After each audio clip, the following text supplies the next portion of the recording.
Ce mois-ci, on revient sur le devoir de vigilance. 1 an déjà, au début prévu sous forme de décret.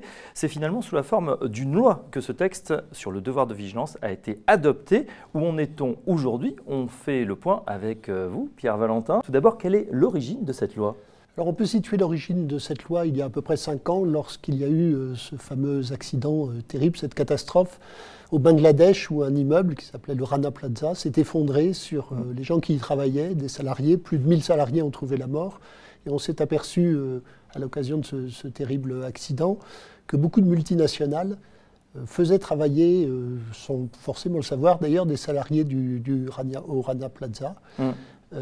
Puisque c'était des sous-traitants de l'industrie textile pour la plupart qui travaillaient dans cet immeuble. Du coup, les entreprises doivent faire maintenant plus attention à la qualité de leurs sous-traitants. C'est le fameux devoir de vigilance. Voilà, c'est ça. Le devoir de vigilance demande aux entreprises de prendre toutes les mesures raisonnables pour prévenir les risques sociaux, les risques environnementaux, à la fois dans leur propre entreprise, dans leurs établissements, dans leurs filiales, mais aussi dans la chaîne d'approvisionnement, donc sous-traitants, fournisseurs. Alors en quoi est-ce important? Qu'est-ce que cela change pratiquement?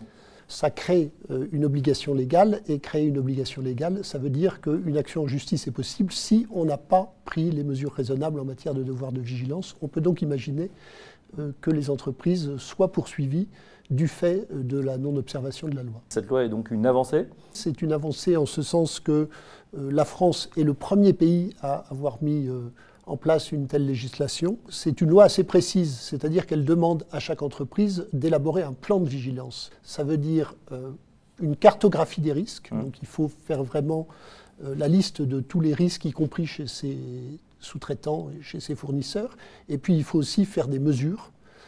Et donc ça entraîne une obligation d'un certain nombre de contrôles dans l'ensemble de la chaîne d'approvisionnement. La loi a déjà 1 an, alors en 12 mois, un peu plus, qu'est-ce qui a changé? Il est un peu tôt pour juger du changement, car les rapports annuels dans lesquels on verra comment est appliqué le devoir de vigilance sortent à peine.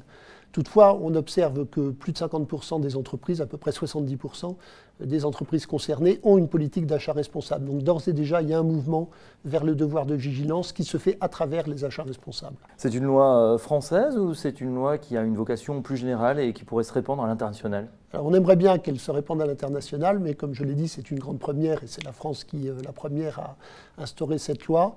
Il y a un certain nombre de travaux, en particulier au niveau de l'ONU, pour faire peut-être un jour un traité sur ces questions. Chez Ecofi, justement, précisément, comment dialoguez-vous avec les entreprises sur ce point précis? Alors nous avons fait comprendre aux entreprises que nous attendions pour les rapports concernant l'année 2017 pas mal de choses sur le devoir de vigilance.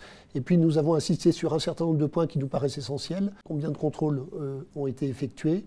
Quels sont les taux de conformité sur ces contrôles?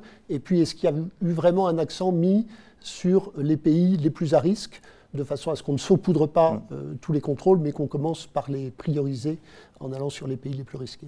On l'a compris, Pierre Valentin, chez Ecofi, on est donc vigilant sur ce devoir de vigilance. Merci, vous restez avec nous dans un instant. Le grand format, on s'intéresse à la responsabilité sociétale de l'entreprise. À tout de suite.